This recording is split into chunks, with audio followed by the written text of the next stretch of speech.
अस्सलामुअलैकुम नाजरीन करام, नई वीडियो में आपको खुश आमदीद कहते हैं। पंगे शुरू हो चुके हैं और इस वक्त सवाल ये पैदा हो चुका है कि क्या जस्टिस काजी फ़ाइज़ ईसा के साथ भी जस्टिस उमर अता बंदयाल वाला काम होने जा रहा है। इस्टेब्लिशमेंट और सुप्रीम कोर्ट को आमने सामने लाने और उनके दरमियान एक फड्डा करवाने के लिए यूँ लग रहा है कि सामान पैदा किया जा रहा है। एक बहुत बड़ी शख्सियत के ख़िलाफ़ FIR कटी है और ये बहुत माना खेज़ भी है, क्योंकि जस्टिस काजी फ़ाइज़ ईसा जब से आए हैं उस वक़्त से लेकर आज के दिन तक बहुत कुछ हुआ है। बहुत से ख़दशात भी हैं और लोग बहुत कीनली ऑब्ज़र्व कर रहे हैं इस पूरी सिचुएशन और सिनेरियो को कि इस सिचुएशन से कैसे डील किया जाए और जस्टिस काजी फ़ाइज़ ईसा क्या करेंगे। मुख्तलिफ़ पॉसिबिलिटीज़ पर हर पार्टी, हर स्टेक होल्डर काम भी कर रहा है और मुख्तलिफ़ पॉसिबिलिटीज़ पर बातचीत भी हो रही है। अब नाज़रीन इकराम, जस्टिस काजी फ़ाइज़ ईसा को होशियार रहने का भी कह दिया गया है और एक पैगाम भी उन्हें दिया गया है कि आपको सियासतदानों से, अदलिया से, इस्टेब्लिशमेंट से लड़वाया जाएगा। ये सब कुछ क्या है, इस पर भी बात कर लेते हैं। जस्टिस काजी फ़ाइज़ ईसा को अब फूंक फूंक कर कदम रखने होंगे, लेकिन दूसरी साइड जो है, क्या उसके लिए काजी साहब के पास कुछ सरप्राइजेज़ हैं। जस्टिस बंदयाल के साथ तो जाते जाते जो हुआ वो पाकिस्तान के किसी चीफ जस्टिस के साथ नहीं हुआ कि उनके अदालती फ़ैसलों का तमस्खुर उड़ाया जाए, मजाक उड़ाया जाए। Even they use to make fun of the judicial orders, और वो भी सुप्रीम कोर्ट के चीफ जस्टिस के। फिर ये भी कहते थे कि सिविलियंस के फ़ौजी अदालतों में ट्रायल पे कर लें फ़ैसला, हमने कौन सा मानना है, और हंस पड़ते थे, आइन और कानून को पीछे रख दिया था। सवाल ये भी है कि 13 महीनों के लिए पाकिस्तान के चीफ जस्टिस रहने वाले काजी फ़ाइज़ ईसा, क्या उनके साथ इब्तिदा में ही ऐसा होने वाला है? क्या वो आइन और कानून की बालादस्ती के लिए जो कुछ करते हैं इस पर उनकी राह में रोड़े अटकाए जाएंगे? ये बड़ी इंपॉर्टेंट डेवलपमेंट्स हैं जो मैंने आपके सामने रखनी है। इसके साथ साथ कुछ दीगर पॉलिटिकल हैपनिंग्स भी देख लेते हैं। नाज़रीन इकराम, मुस्लिम लीग नून के सदर शहबाज शरीफ, जो कि आप पर और मुझ पर हुकूमत करने के बाद लंदन चले गए, वहाँ पर 1 महीना क़याम के बाद वतन वापस पहुँचे हैं। अब ये इम्कान ज़ाहिर किया जा रहा है और हमें ज़राए बता रहे हैं कि मरियम नवाज़ 21 सितंबर की सुबह लंदन जाएंगी, उनकी रवानगी का इम्कान है। और मरियम नवाज़ अपनी बेटी के दाखिले के लिए लंदन जा रही हैं। कहा यह जा रहा है मरियम नवाज़ अपने वालिद से वतन वापसी के इस्तकबाल से मुतल्लिक मुशावरत करेंगे। मरियम नवाज़ लंदन में पार्टी रहनुमाओं से भी मुलाकातें करेंगी। नून लीग के पार्टी ज़राए ये कह रहे हैं कि 1 हफ़्ते बाद वो वतन वापस आ जाएंगी। अब उनके वालिद 31 अक्टूबर को वापस आते हैं या नहीं, मरियम नवाज़ जा रही हैं तो क्या वो भी वापस आती हैं या नहीं, ये एक बड़ा इंटरेस्टिंग सवाल होगा। दूसरी जानिब आपको पता है पीपल्स पार्टी में एक जानिब जरदारी का बयानिया, जबकि दूसरी जानिब बिलावल भुट्टो का बयानिया है। बाप बेटा आमने सामने हैं। आप देख लें इनकी स्टेटमेंट्स इलेक्शंस के हवाले से और दीगर चीज़ों के हवाले से। इवन बिलावल को पब्लिकली आकर कहना पड़ा कि जरदारी साहब के फ़ैसलों का घर में मैं पाबंद हूँ, पार्टी में नहीं। और जरदारी साहब ने जो बात की है वो उनकी ज़ाती राय है, जबकि मैं जो बात कर रहा हूँ वो पार्टी की CEC सेंट्रल एग्जीक्यूटिव कमेटी की बात है। जरदारी साहब ताकतवर हलकों के हवाले से नरम गोशा रखना चाह रहे हैं, जबकि बिलावल साहब खुल के खेलना चाह रहे हैं। वैसे यहाँ पर ये सवाल पैदा होता है, कहीं ये हाथी के दांत खाने के और दिखाने के और तो नहीं, कहीं ये नवाज शरीफ से सीख तो नहीं लिया कि बड़ा भाई गुड कॉप जबकि छोटा भाई बैड कॉप बन जाए।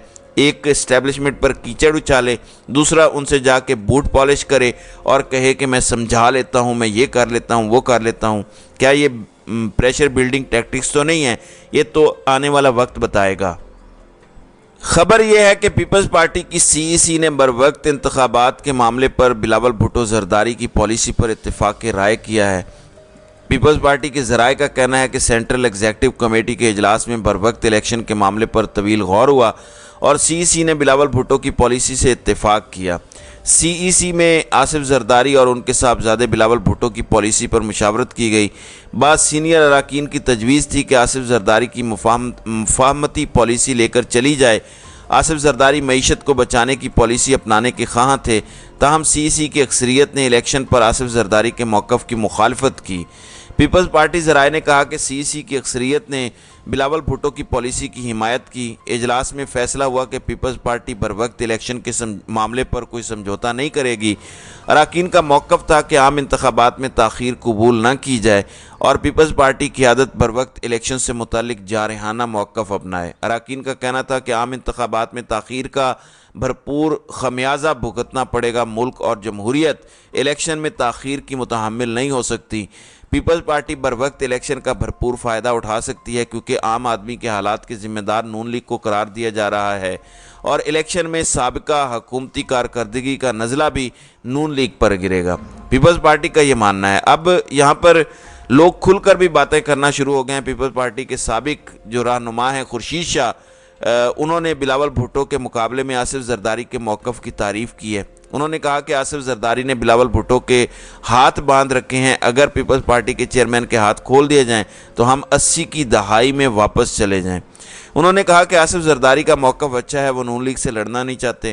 تو یہ سیاستیں چل رہی ہیں۔ ویسے ساری قوم کی توجہ نئے چیف جسٹس پر ہے، لیکن یہ ڈیولپمنٹ ضروری تھیں تاکہ آپ کو پتہ چلے کہ اندر کھاتے چل کیا رہا ہے۔ میں کوئی زیادہ ٹرسٹ ان پر نہیں کر رہا، جیسا کہ میں نے بتایا کہ کہیں ہاتھی کے دانت کھانے کے اور دکھانے کے اور تو نہیں ہے۔ نواز شریف کا بھی ووٹ کو عزت دو کا بیانیہ برائے فروخت تھا۔ جیسے ہی انہیں ڈیل ملی انہوں نے وہ بیانیہ بیچ کے اپنے ہاتھ میں پالش پکڑی، بلکہ وہی بات ہے کہ میرا یہ حال بوٹ کی ٹو چاٹتا ہوں میں، ان کا یہ حکم دے کہ میرے فرش پر نہ رینگ۔ تو ان کا یہی حال ہے۔ اب یہ ثابت کر رہے ہیں اینٹی اسٹیبلشمنٹ نیریٹو بنا کے، بعد میں انہیں منع کیا گیا جس پر نواز شریف اچھے خاصے ٹھنڈے ہوئے۔ طاقتوروں نے کچھ پیغامات بھیجے کہ باجوہ اور فیض کے جو آپ مطالبات کر رہے ہیں، آلدو نواز شریف دوبارہ بھی مطالبات کر رہے ہیں، ریپیٹ کر رہے ہیں کہ انہیں سزائیں دی جائیں۔ یہ بھی ہو سکتا ہے کہ یہ پریشر بلڈنگ ٹیکٹکس ہوں۔ ناظرین اکرام، جسٹس قاضی فائز عیسیٰ جب سے آئے ہیں ظاہر ہے سب ان سے اپنی ایکسپیکٹیشنز لگائے ہوئے ہیں۔ پاکستان تحریک انصاف کی ایکسپیکٹیشنز بڑی دلچسپ ہیں۔ نون لیگ کی ایکسپیکٹیشنز اور پی ٹی آئی کی ایکسپیکٹیشنز کا ڈیفرنس ہی پارٹی پالیسی کو واضح کر دیتا ہے۔ نون لیگ کہتی ہے کہ میاں صاحب کو آپ این آر او دیں، یہ دیں، فلاں دیں، جبکہ عمران خان اور پی ٹی آئی کا موقف دیکھیں، کہیں پہ عمران خان کا نام نہیں ہے۔ صرف ایک بات کہی گئی ہے کہ ملک کے اندر آئین اور قانون کی دھجیاں اڑائی جا رہی ہیں، آئین اور قانون کو جوتے کی نوک پر رکھا جا رہا ہے، آئین اور قانون کی کوئی عزت اور وقار نہیں ہے، اس کی بحالی کے لیے آپ اقدامات کریں۔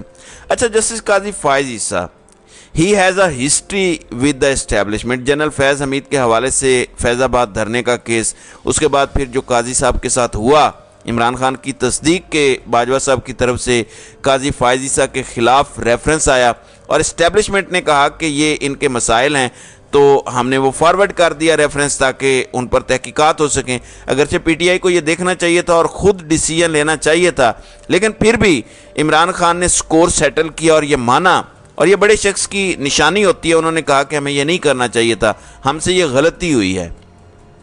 اب یہاں پر میں انصار عباسی کو سن رہا تھا، انہوں نے بڑا دلچسپ تبصرہ دیا۔ انہوں نے کہا کہ فوج، عدلیہ اور سیاستدانوں سے لڑانے کی قاضی فائز عیسیٰ کو خواہش ہے۔ بہت سے لوگ اپنی خواہش کو خبر بنا رہے ہیں۔ قاضی صاحب کو ہوشیار رہنا ہوگا، انہیں پھونک پھونک کر قدم رکھنا ہوگا، انہیں بہت دیکھ بھال کر چیزیں لے کر چلنی ہوں گی، ورنہ معاملات ان کے حق میں نہیں ہوں گے۔ اب یہاں پر ایک بڑی دلچسپ چیز ہے، ایک سینئر ایڈوکیٹ اور رکن ہے جوڈیشل کمیشن آف پاکستان کے اختر حسین، ان کے خلاف پولیس نے ایف آئی آر کاٹی۔ اس کے اندراج پر پاکستان بار کونسل کی مذمت بھی آئی۔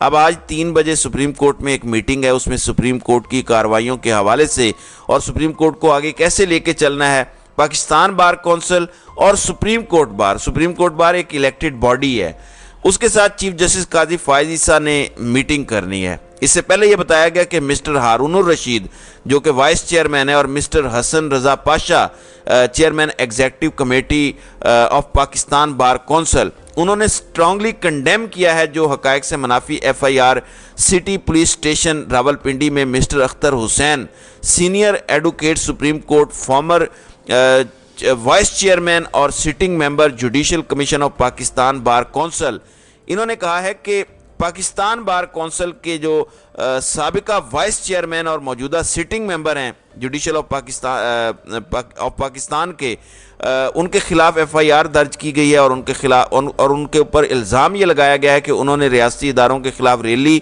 और एहतजाज के अंदर शिरकत की।